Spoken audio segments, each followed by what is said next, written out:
আসসালামু আলাইকুম। গণতান্ত্রিক বাংলাদেশ সরকার প্রধানমন্ত্রীর শিক্ষা সহায়তা ট্রাস্ট উপবৃত্তি সংক্রান্ত একটি নোটিশ প্রকাশিত করেছে। এখানে দেখো বিষয় হচ্ছে ষষ্ঠ থেকে স্নাতক ও সমমান শ্রেণীর দুর্ঘটনায় গুরুতর আহত অসচ্ছল পরিবারের মেধাবী শিক্ষার্থীদের এককালীন চিকিৎসা অনুদান প্রদানের লক্ষ্যে 23-24 অর্থ বছরে মে জুন প্রান্তে অনলাইনে আবেদন গ্রহণ। অর্থাৎ যারা ষষ্ঠ শ্রেণী থেকে স্নাতক পর্যায় পর্যন্ত আছে এবং যারা হচ্ছে বিভিন্ন দুর্ঘটনায় আহত এবং চিকিৎসাধীন বর্তমান আছে, এদেরকে কি করবে? এদেরকে এককালীন চিকিৎসা ভাতা দিবে। এখানে দেখো বলতেছে যে উপযুক্ত বিষয়গুলোর পরিপ্রেক্ষিতে জানানো যাচ্ছে যে ষষ্ঠ থেকে স্নাতক ও সমমান শ্রেণীতে অধ্যয়নরত দুর্ঘটনায় গুরুতর আহত চিকিৎসাধীন অসচ্ছল পরিবারের মেধাবী শিক্ষার্থীদের প্রধানমন্ত্রী শিক্ষা সহায়তা ট্রাস্ট কর্তৃক দুর্ঘটনায় গুরুতর আহত শিক্ষার্থীদের এককালীন আর্থিক অনুদান নির্দেশিকা 2020 অনুসরণপূর্বক এককালীন চিকিৎসা অনুদান প্রদান করা হয়। এখানে দেখো 2 নম্বর, চিকিৎসা অনুদান প্রাপ্তির জন্য চিকিৎসাধীন শিক্ষার্থীকে ই চিকিৎসা অনুদান ম্যানেজমেন্ট সিস্টেমের যে ওয়েবসাইট রয়েছে এই লিঙ্কে প্রবেশ করে অনলাইনে আবেদন করতে হবে। এই লিঙ্কটার কপি আমি চ্যানেল ডিসক্রিপশনে দিয়ে রাখবো, তোমরা এই লিঙ্কে ঢুকে তোমরা আবেদন করতে পারবে। এই লিঙ্কে প্রবেশ করে অনলাইনে আবেদন করতে হবে।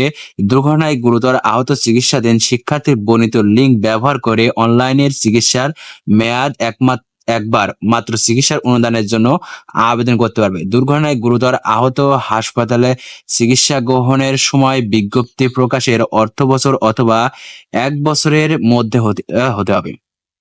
চিকিৎসার অনুদানের জন্য আবেদন ক্ষেত্রে দুর্ঘটনায় প্রমাণে জেলা পর্যায়ে সিভিল সার্জন, সরকারি হাসপাতালের চিকিৎসক, উপজেলা পর্যায়ে উপজেলা স্বাস্থ্য ও পরিবার কল্পনা কর্তৃপক্ষ কর্তৃক গুরুতর আহত সমর্থনে প্রত্যয়নকৃত শিক্ষার্থীর চিকিৎসা সনদ, অর্থাৎ যে কোনো একজনের কাছ থেকে এই চিকিৎসা সনদ নিতে হবে। চিকিৎসা গ্রহণ সংক্রান্ত প্রয়োজনীয় রিপোর্ট নির্ধারিত ফর্মে শিক্ষা প্রতিষ্ঠানের প্রত্যয়ন অনলাইনে আপলোড করতে হবে। এখানে বলতেছে যে বর্ণিত অবস্থায় এই চিকিৎসা অনুদান ব্যবহার নির্দেশিকা অনুসরণপূর্বক প্রয়োজনীয় কাগজপত্র আপলোড করে ষষ্ঠ থেকে স্নাতক ও সমান শ্রেণীর দুর্ঘটনায় গুরুতর আহত চিকিৎসাধীন শিক্ষার্থীদের 23-24 অর্থ বছরে মে জুন প্রান্তে আবেদন আগামী 24/6/24 অর্থাৎ 24 তারিখ থেকে শুরু হবে সামনে মাসে রাত 11:59 পর্যন্ত সিস্টেম ব্যবহার করে অনলাইনে করার জন্য নির্দেশ অনুরোধ করা হলো। অর্থাৎ 24/6/24 তারিখ পর্যন্ত এই সময়সীমা থাকবে।